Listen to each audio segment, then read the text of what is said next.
With off-season still happening, we got some EuroBasket to talk about. What's going on? Let's dive in. You're watching CS 105.1, where I talk about sports with good vibes. Let's get it.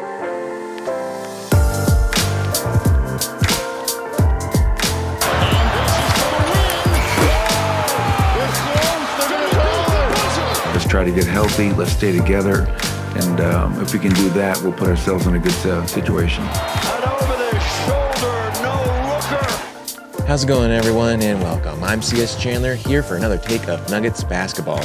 Well, today we're going to talk more about Serbia and Lithuania basketball, because two of the Nuggets guys are playing right now. We got some hoops with Jokic and hoops with Valanciunas, the big backup center to Jokic. And they both got some good wins today, I should say.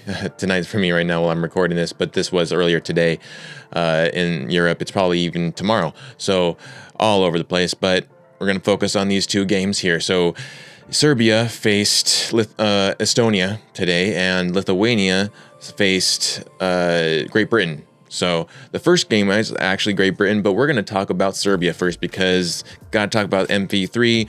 Always he takes precedent, so we'll take him first. So Serbia versus Estonia. We'll get right into the breakdown of the game.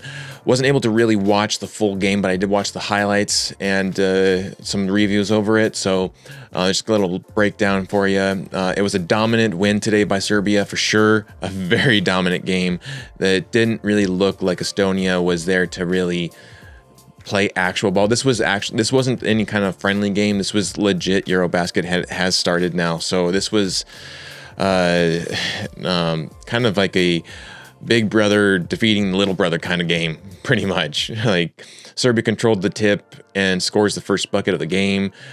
Great two-man action between Jovic and Bogdanovic. Then Jokic also had an insane no-look pass behind his head to Avramovic in the corner pocket for a three, which he missed, but luckily Jovic was there to clean it up.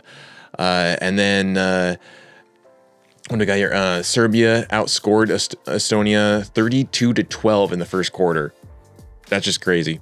Already a 20-point lead in the first quarter. And the bleeding actually starts to slow down with, you guessed it, non-Jokic minutes. As soon as he got out, it did start to slow down, and they chipped it down, I think, to below 20 a little bit, but then as soon as Jokic checks back in, the lead starts to balloon back again and actually goes from 20 to 30 within minutes of Jokic checking in. Second quarter wraps up with Serbia outscoring Estonia 24-17. And with Serbia on top into the half, 56-29. And then an assist from Jokic to Jovic gets the lead to 40 in the third. Jokic then also checks out in the third after playing 23 minutes and a near triple-double. He got 11, 10, and 7.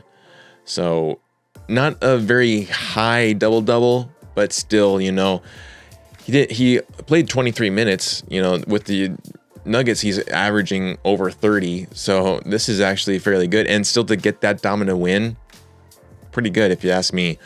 Serbia then outscores Estonia with a dominant 30-15 and ends the third on top 86-44.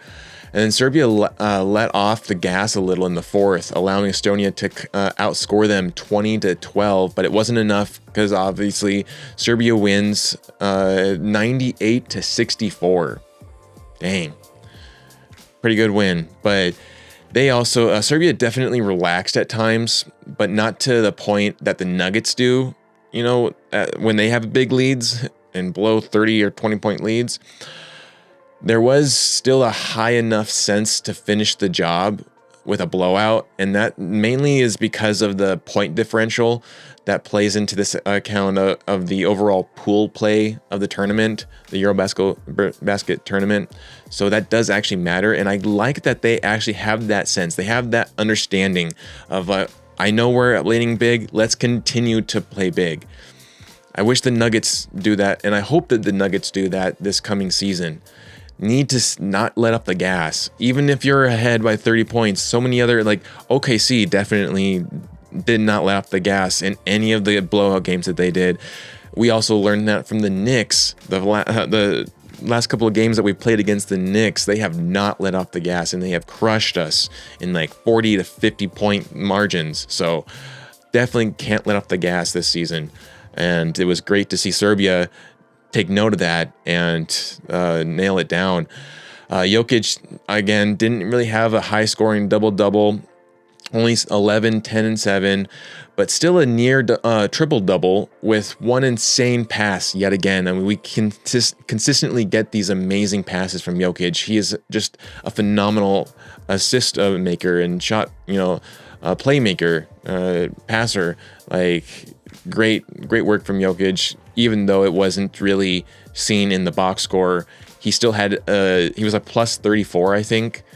I mean, come on. Even his presence, even though he's not scoring much or doing so much as you would think, he is actually still affecting the game immensely. Enough so that when the non-Jokic minutes are happening, they're still affecting the team, whichever team he's on.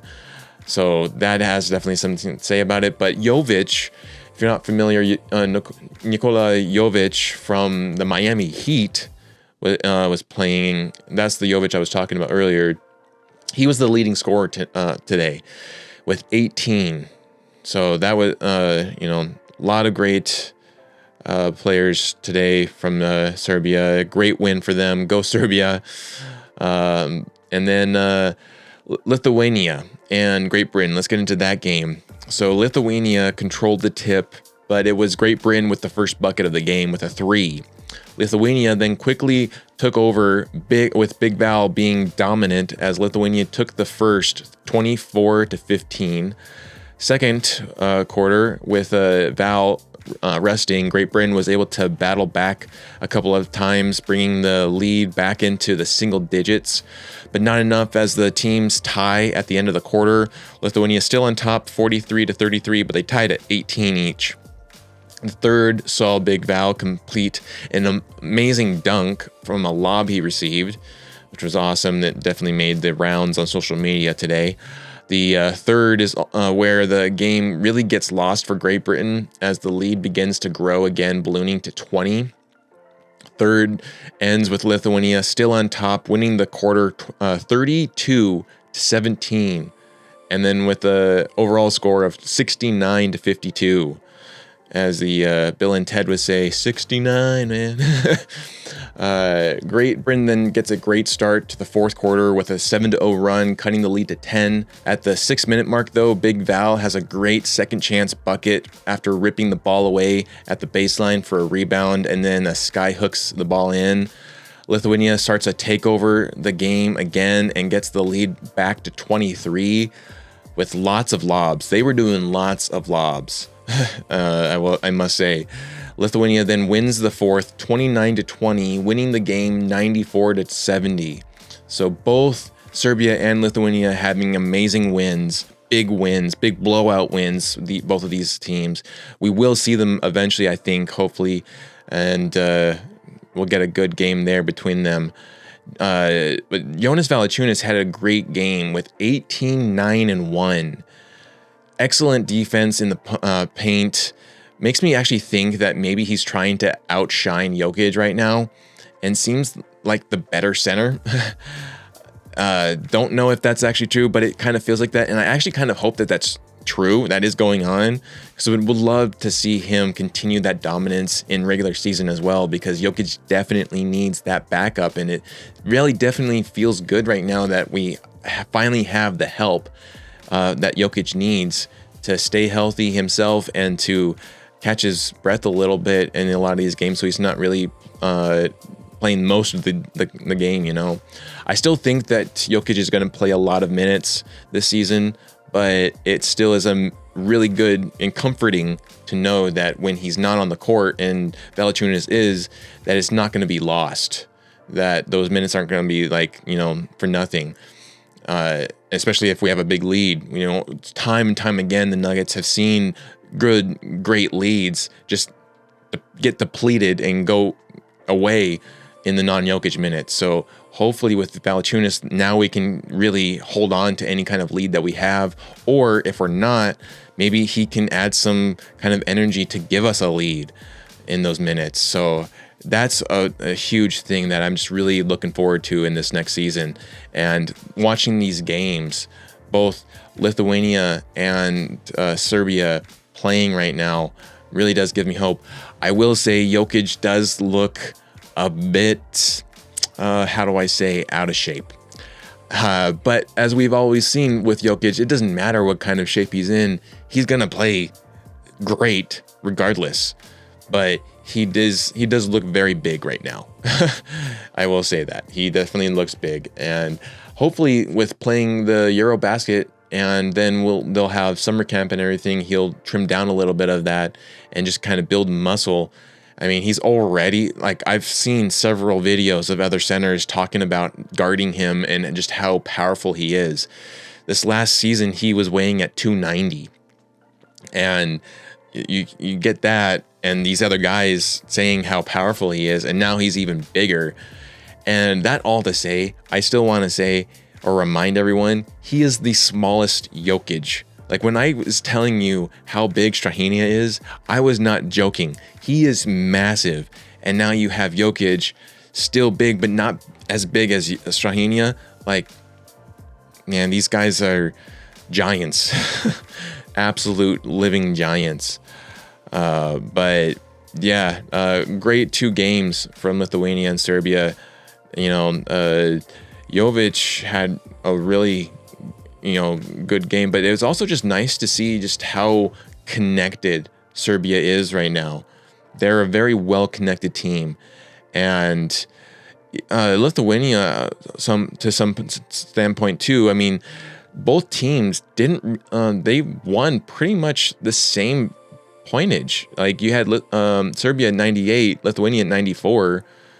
I mean, if you have that game of the two of them together, that's going to be a pretty good game, if you ask me. That's going to be a halfway decent game. I mean, if they get to that, it'd be nice, but I don't even know if they would actually get that high, because I think that the defense on both ends would be would be tough to nick buckets on.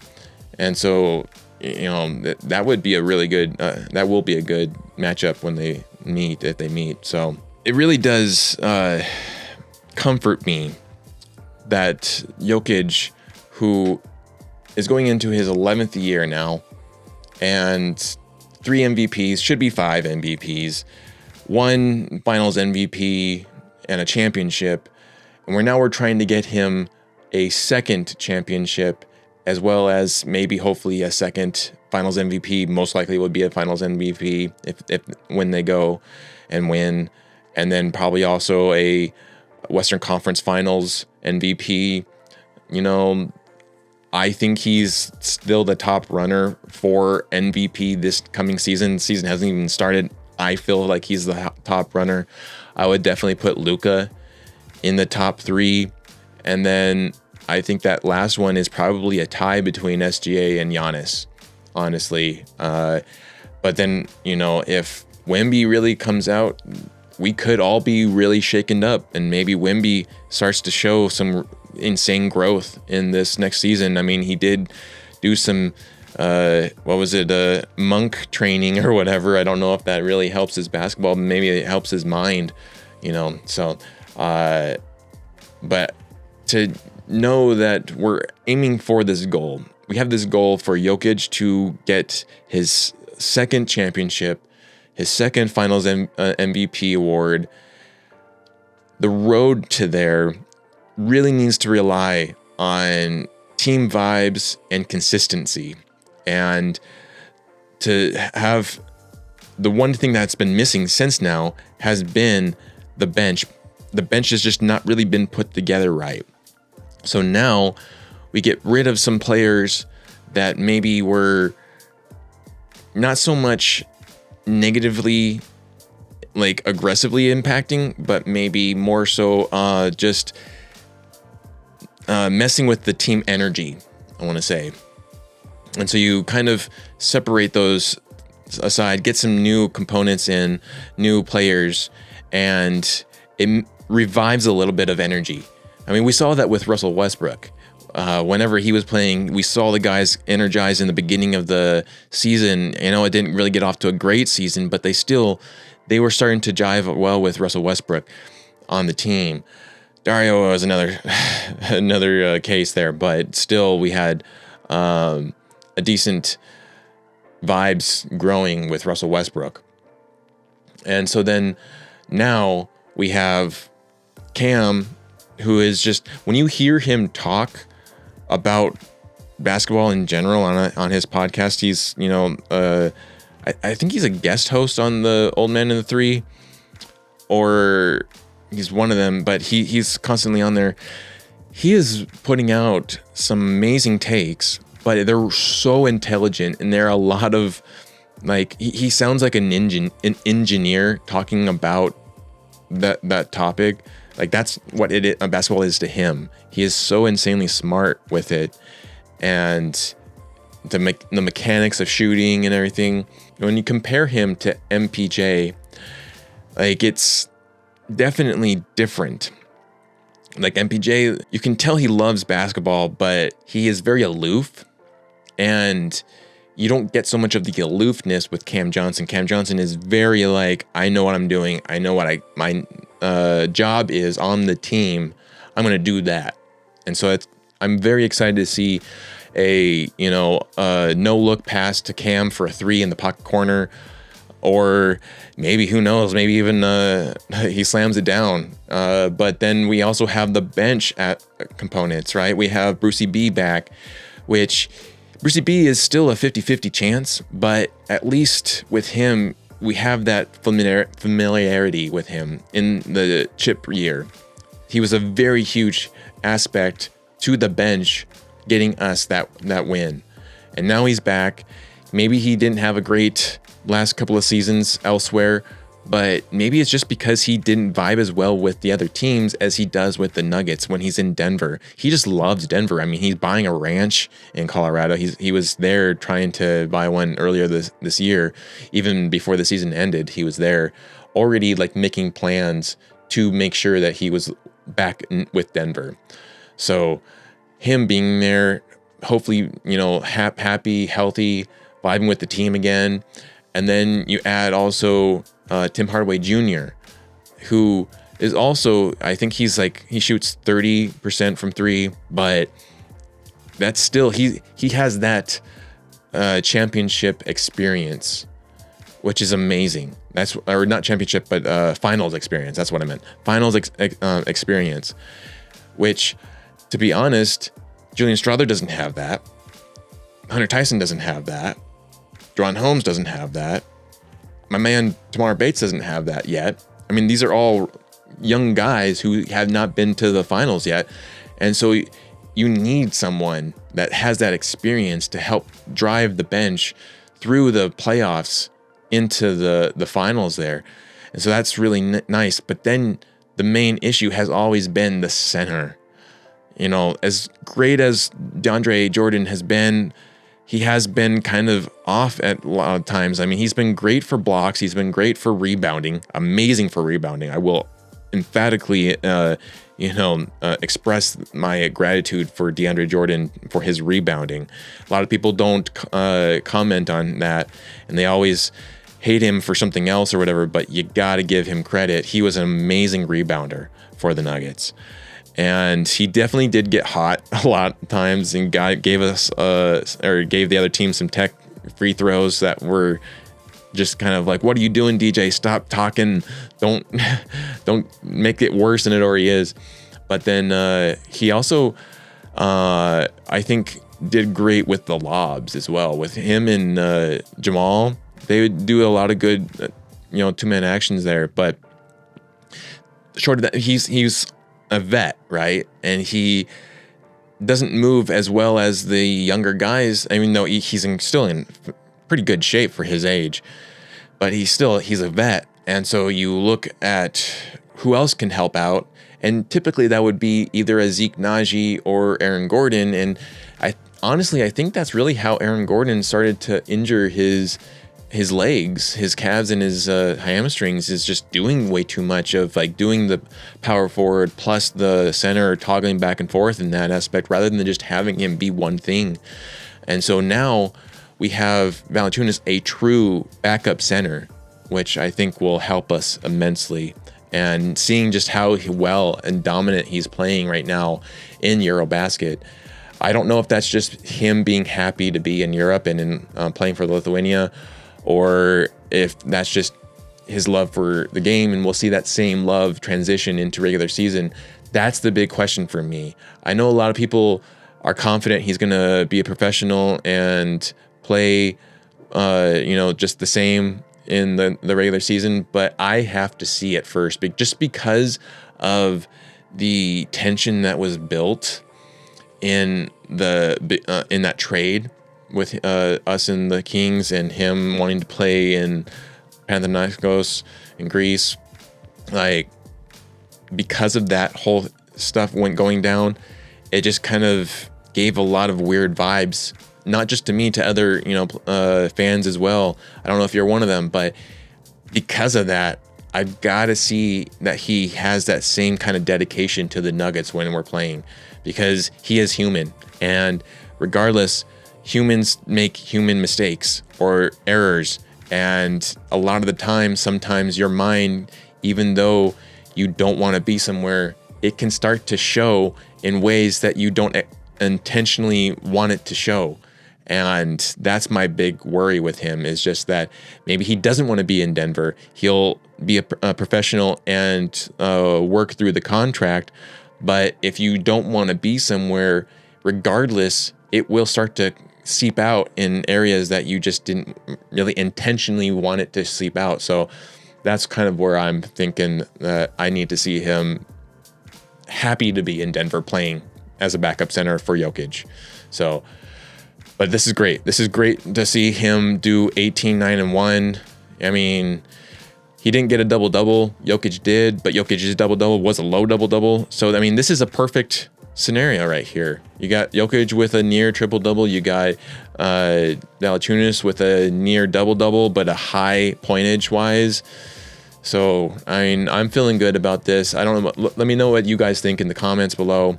Real quick, before we hop off too, I wanted to, because I was talking about MBJ, I wanted to actually dive in a little bit more about MBJ, because, man, has he gone on a podcast wrecking path. I don't know if you've been staying in tune with what he's been saying and everything, but it's been kind of crazy. And I don't really care so much about the betting stuff. Him talking about his brother's, vices, and his vices being women, that is all fine. I mean, if you want to be real with people, be real with people. I mean, there's not a lot of honesty these days. We don't know what's right or what's true and false, because everyone's has an angle or whatever. But what really bugged me with what MPJ was saying, there was a few things that just kind of was like, what? You do what? I mean, one thing for me for sure was him complaining about being rich. And it always rubs me the wrong way when a rich person complains about being rich. I'm like, well, you can definitely give us the money then. I mean, I wouldn't mind a couple thousand if you're handing it out, MPJ. I'm your guy. Help fund my podcast here. But I understand where he's coming from. But at the same time, like, there's an approach to saying something if you want to go down that path. And I don't think that he really nailed it the way he should have, or probably intended to nail it. So the more he talked, I was just kind of like, okay, maybe I'm glad that he's off the Nuggets. But then I had to kind of separate who he is personality-wise versus his contributions to the Nuggets. And he is still very much a key component to the championship. And I am still very thankful for his contributions to the Nuggets in the time that he's been here, especially for the battles that he has been doing with the physical healthiness of his body, battling the 2 back surgeries and drop foot. I mean, now the shoulder and everything. So still thank you, MBJ, but still I have to kind of separate them. That's kind of where I figured out. I have to separate the personality of MPJ with the player. And the player I really appreciate, but the personality, we'll just have some distance there. And glad that you're in New York. Though, there was one recent podcast that he was on, and he starts talking about the reality of being traded, and that he at first was kind of taken aback and couldn't really think about it too much. But then when he actually did start to think about it, it was kind of the realization that he's going to the Nets, and the Nets have been known for not being good enough to be in the playoffs, or really much even the play-in. And the realization that he is no longer going to be in the playoffs right now, and that the team rests on his shoulders. He's never had that before, at least in the professional world.